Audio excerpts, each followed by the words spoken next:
अस्सलामुअलैकुम दोस्तों, मैं फिर से न्यू वीडियो में काफ़ी दिन बाद आया हूँ क्योंकि मैं कुछ दिन से वीडियो मैं बना नहीं रहा था। कुछ ऐसा प्रॉब्लम हो गया था जिसका कारण मैं बना नहीं रहा था। तो मैं कहने के लिए आया हूँ कि आजकल के दौर में मैं बहुत कोई अपना आँख से भी देखता हूँ और सोशल मीडिया पे भी देखता हूँ, बेटी यो है, बेटी ये है, बेटी ये कर ले, बेटी वो कर ले। तो बेटी किसी के लिए बोझ नहीं है, बेटी को बोझ नहीं समझना चाहिए। बेटी तो अल्लाह का रसूल का नेमत है। जब हमारे नबी के ऊपर बेटी बोझ नहीं थी तो हमारा आप बोझ समझने वाले होते कौन हैं? आप ही बताओ, हमारा बोझ बेटी को बोझ समझने वाले होते कौन हैं?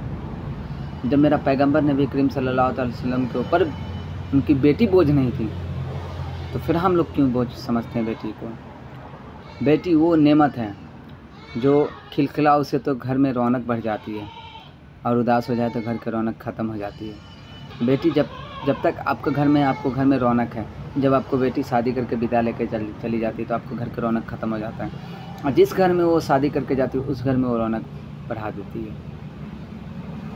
तो मैं ये कहना चाहता हूँ कि बेटी को कभी बोझ नहीं समझना चाहिए, आप पुतों के ऊपर अत्याचार नहीं करना चाहिए। अगर आपको घर की बेटी किसी और के घर में गई है, किसी और की बेटी आपके घर में आई है, तो किसी और की बेटी को भी आप बेटी बना कर रखिए, समझिए। बहुत कोई होता है कि पुतों है, शादी करके लाया बहू को, मेंटली टॉर्चर कर रहा है, दहेज पर्चा के लेकर उसको जान से मार दे रहा है।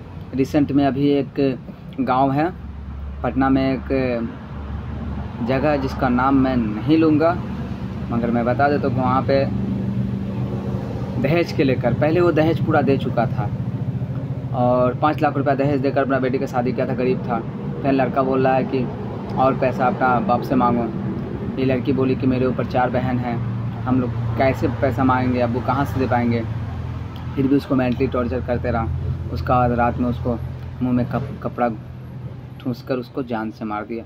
तो मैं कहना ये चाहता हूँ कि उन बदमाशों पे हम लोग का उंगली उठाना चाहिए, क्योंकि जब हमारे नबी बेटी को बोझ नहीं समझे तो हम आप क्यों समझ रहे हैं। और बेटी को भी आगे बढ़ाइए। जिस तरह आप बेटा को सपोर्ट करते हो उस तरह बेटी को सपोर्ट कीजिए। जिस तरह आप बेटा को पढ़ा रहे हैं उस तरह बेटी को पढ़ाइए, मगर बेटा बेटी दोनों को मजहबी तालीम के साथ सब कुछ पढ़ाई दीजिए, हिंदी इंग्लिश सब कुछ। और बेटी को कभी बोझ मत समझिए, बेटी कभी बोझ नहीं होता है। बेटी तो वो नेमत है जिसको आने से घर में बरकत आता है, रौनक आता है। तो बेटी को कभी बोझ न समझिए। अगर आप लोग का बहुत कोई होता है कि बेटी को बहुत कोई होता है कि बेटी को जन्म देता है, वो औरत तो बेटी को जन्म देती है, वो खुश रहती है मेरी बेटी है, पर उसका बाप खुश नहीं रहता है। बहुत कोई कि बाप पैदा लेती है कि बेटी को फेंक देता है, चाहे जान से मार देता है। और एक बात मैं ये कहना चाहता हूँ मजहबी तालीम की तरफ से कि बहुत कोई औरत शादी करती है और अल्लाह का नेमत उसको सिकम में पलने लगता है, वो क्या करती, मेडिसिन खा लेती है। तो ऐसा गुनाह हरगिज़ न करें, क्योंकि एक जान को मारना ठीक नहीं है। अगर अल्लाह वो नेमत आपको सिकम में दिया है तो उसे आप मार नहीं सकते, आपको मारने का हक़ कोई नहीं दिया है। आप लोग जो दवा खाकर उस बच्चा को पेट में ही मार देते, ये हक़ आपको कौन दिया? ये हक़ आपको कौन दिया मारने का? जब इतना ही शौक़ है तो फिर बच्चा पैदा ही मत करो। इसका इजाज़त तो हमारे दीन इस्लाम कुरान भी नहीं देता है। तो मैं ये कहने चाहता हूँ कि बेटी की इज्जत करो।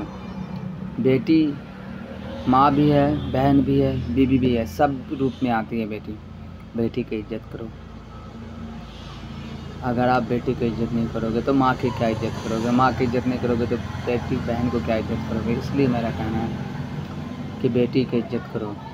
और किसी के बेटी के आप अपने घर में शादी करके लाए हो उसको भी इज्जत करो, उसको बहू नहीं बेटी समझो।